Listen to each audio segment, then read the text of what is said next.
Amigos do Mototurismo e Aventura, tudo beleza? Aqui é o Ruba falando. E se você tá vendo esse vídeo é porque acabou a viagem, que na verdade não é só uma viagem de moto, na verdade é o fechamento de um ciclo que vocês vão acompanhar todinho aqui. Só que esse Ruba aqui é o Ruba do passado. Eu tô há mais ou menos 25 dias do término da viagem Reencontro no Deserto 2026. Eu vou contar nos detalhes como a gente viaja longo, e se você tá vendo esse vídeo é porque a viagem tá acabando ou acabou.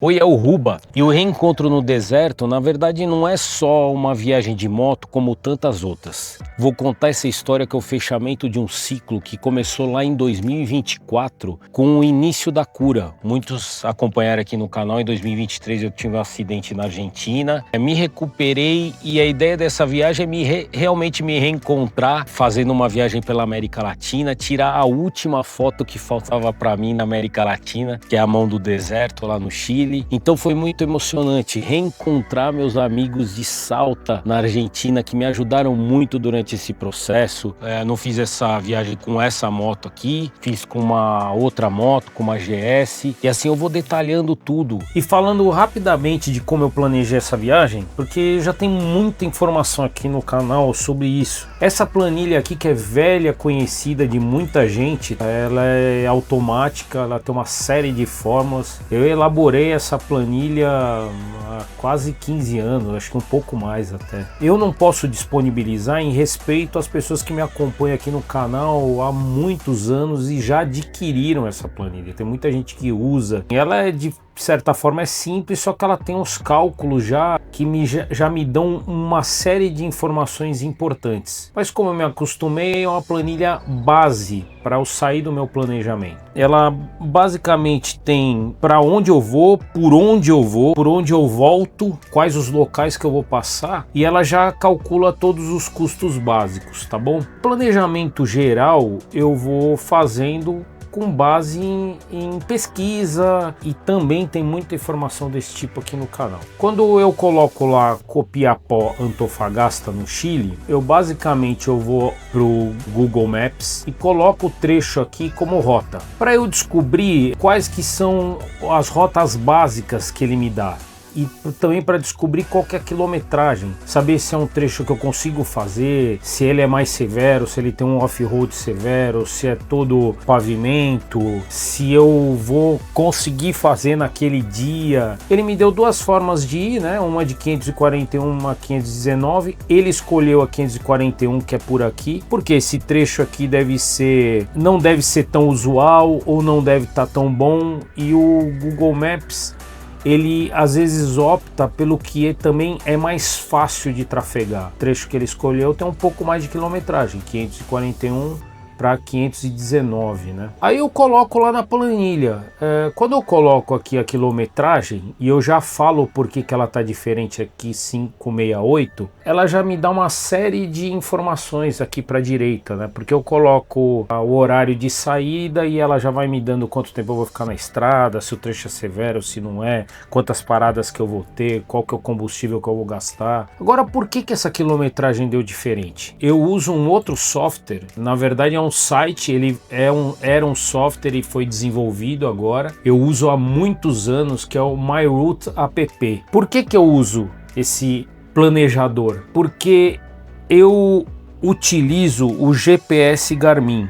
E tá bom, gente, eu sei que tem muita gente usando aí aquele Moto CarPlay e dispositivos similares. Só que eu vi que esses dispositivos eles têm uma certa dependência do celular, e eu gosto de usar o GPS. Ele se conecta diretamente aos satélites, não precisa em nenhum momento de rede de celular. E na verdade eu não tenho tanto conhecimento, mas quando eu vi que ele dependia um pouco de celular e desses novos sistemas que a maioria está usando aí, eu não achei legal. Depois aí coloca nos comentários quem sabe um pouco mais desse produto, se vem usando e se é satisfatório. Nessas viagens longas eu confio muito nos GPS, principalmente da Garmin. Quando eu entro nesse roteador aqui, né, o MyRoute app, ele me detalha todas as rotas e já passa para o GPS automaticamente. E aquela quilometragem, vocês viram lá, 568, vem daqui, ó. E deve ter dado alguma diferençazinha, algum trecho que eu peguei aqui que é diferente. Por quê? Quando eu abro aqui, vocês logo vão ver que ele tem uma série de números aqui. Esses números aqui são os waypoints. Porque quando eu fiz essa rota detalhada aqui, ele primeiro me mandou por aqui, pela direita aqui, ó, por Inca de Ouro, por esse trecho. E aí eu entendi que era melhor vir pela Rota 5, até porque é mais bonita. E aí eu forcei a rota com waypoints, tá vendo?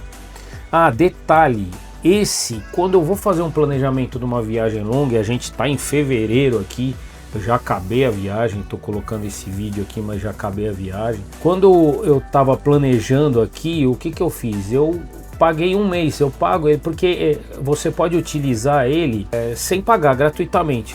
Só que aí ele não disponibiliza todos esses mapas.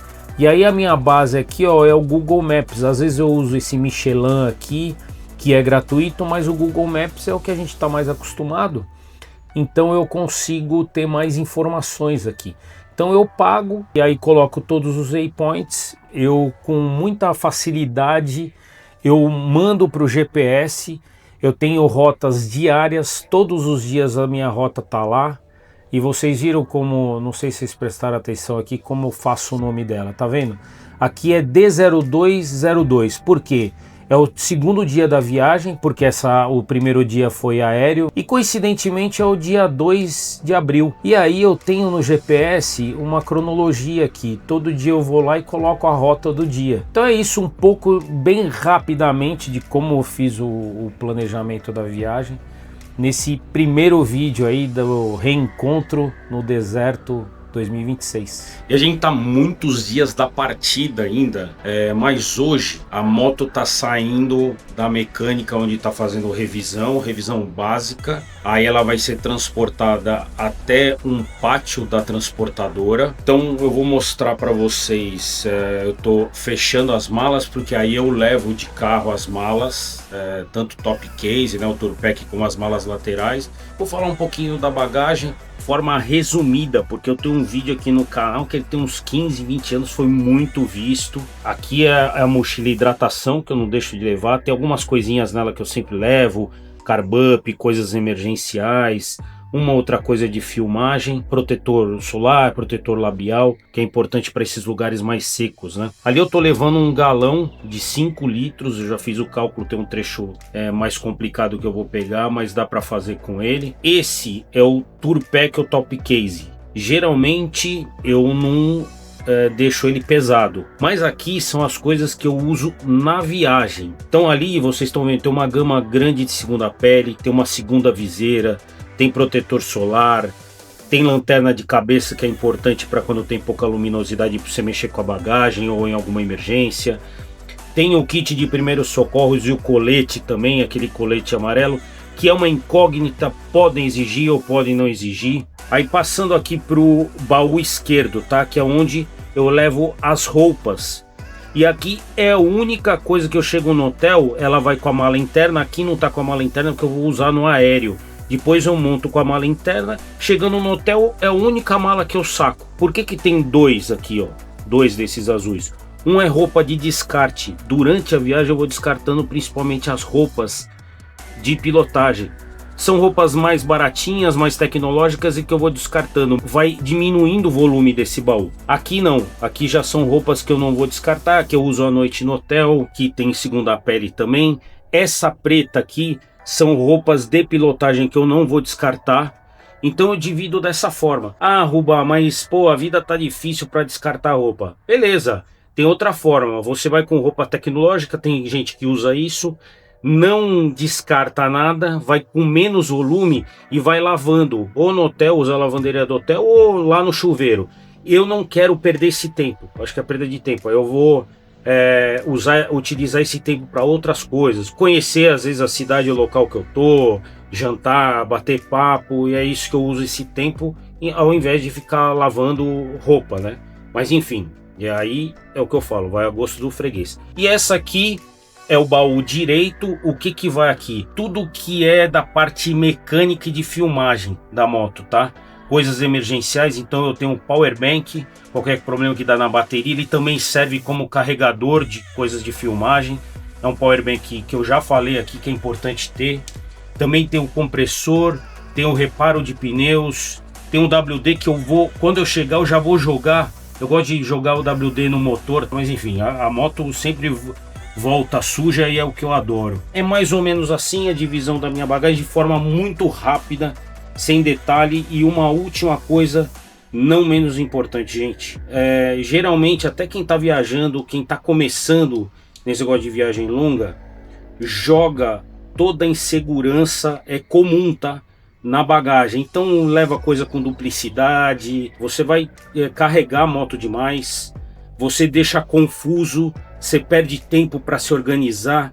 Então otimizar a bagagem, gente, é uma das coisas mais importantes que tem numa viagem longa. Foi bem diferente, porque dessa vez eu mandei a moto para Uruguaiana, para a fronteira, porque eu já fiz essa parte de Brasil, então eu queria ganhar tempo. Bom, vou falar um pouco da experiência de transporte. Dessa vez eu estou fazendo o transporte aqui de São Paulo para Uruguaiana, para a fronteira. Como eu já fiz bastante esse trecho do Brasil e tal, eu quero ganhar tempo e mandar. Tem vários tipos de serviço, né? Tem os serviços que são dedicados, o pessoal que tem van só faz isso. Só que assim, viabiliza uma viagem, né? Dessa, porque só a cotação disso aí é muito caro. Eu vou colocar os valores aqui na descrição. Esse transporte eu fiz numa cegonha, uma transportadora, e sai muito mais em conta. Só que assim, eu confesso que já é uma aventura, porque assim, olha o lugar que é, um pátio. A gente tá num pátio aqui, dá pra ver? É um pátio aberto, ele fica aqui na cidade de São Bernardo do Campo. E assim, eu tô conversando com essa transportadora há 2 meses. Estou tentando mostrar para eles a responsabilidade de levar essa moto e tal. Mas não é um negócio que eles estão acostumados. Então aí confesso que a aventura já começou. Fico direto ligando. Deixei as malas aqui. Aí o rapaz falou, não, deixa nessa... que a cegonha vai parar hoje, ela já carrega na cabine. Porque as malas vão na cabine. Aí a moto vai na cegonha. Eu não deixei a chave. Ele falou, não precisa deixar a chave das malas, porque elas já estão carregadas. Eu vou montar a moto lá em Uruguaiana, num pátio que ele vai ficar. Mais ou menos eles me deram para descer, porque ela vai parando muito, 10 dias. Ele falou, ele chega antes, tá?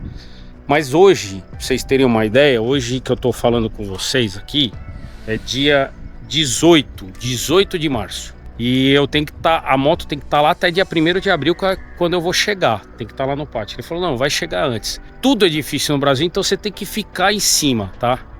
Fica em cima, não é um negócio tão tranquilo. Deve ter transportadoras que já fizeram esse trabalho e tem um local dedicado que a moto fica... Deve ter. Mas eu não peguei, e confesso que agora eu tô passando um calor, né? Mas eu peguei já o telefone do rapaz que fica sempre aqui pra ir monitorando. Quando que carrega, tá tudo aí, baús e tal. E tem outra coisa, agora tem um pessoal aqui que veio carregar carro aqui e tal, fica direto entrando no jeito. Eles estavam olhando a moto, tava ali de olho, aí eu fiquei perto tal, então assim, não tem ninguém cuidando, né? Um cara pode vir mexer de curioso e tal. A gente fica preocupado, não é tanto, ou pelo bem, é frescura de cima, tal. Não, é pela segurança. De repente alguém mexe num negócio com uma coisa do freio e tal, e você vai fazer uma viagem longa. E pode ser um negócio interessante para quem vai transportar a moto, sai mais em conta, mas veja uma transportadora que já fez isso, se assegure. Como eu falei, eu tentei fazer isso, mas eu vejo que as pessoas sempre estão tentando, né? Não, já fiz, já levou muita moto e tal, só que não tem estrutura realmente para isso. Uma coisa de você sair tudo isso dessa dor de cabeça tal, que é um negócio que eu particularmente gosto, é pegar uma empresa que nem a Moto Nômades, que faz tudo para você não tem dor de cabeça nenhuma, já tá tudo beleza, já tem tudo padrãozinho. E assim, é um modo de viajar também. Outra coisa, agradecer os patrocinadores. Dessa vez eu tive patrocinadores. A Moto Nômades, que faz tours premium pelo mundo, com muita seriedade, muita competência, conheço o trabalho deles. A Outracks, que são os baús que eu usei na viagem e uso, e posso atestar que é um produto bom. Eles fazem baús e malas aqui no Brasil, para diversos tipos de moto, e a Spot de aluguel, que vai me rastreando sempre. É um aparelho que você aluga, o Spot, via satélite. Também sempre me ajudou e faz um trabalho de competência. Aliás, me ajudaram muito quando eu tive o acidente em 2023. Então é isso, acompanhe o detalhamento. A partir de agora vão ter uma série de vídeos sobre essa viagem, detalhando. Eu vou resgatar muita informação que ao longo desses anos, desde 2008 aqui no YouTube, venho falando sobre mototurismo. Então eu vou detalhar tudo e contar essa história, que é uma história na verdade, não é só uma viagem. Acompanha aí, valeu!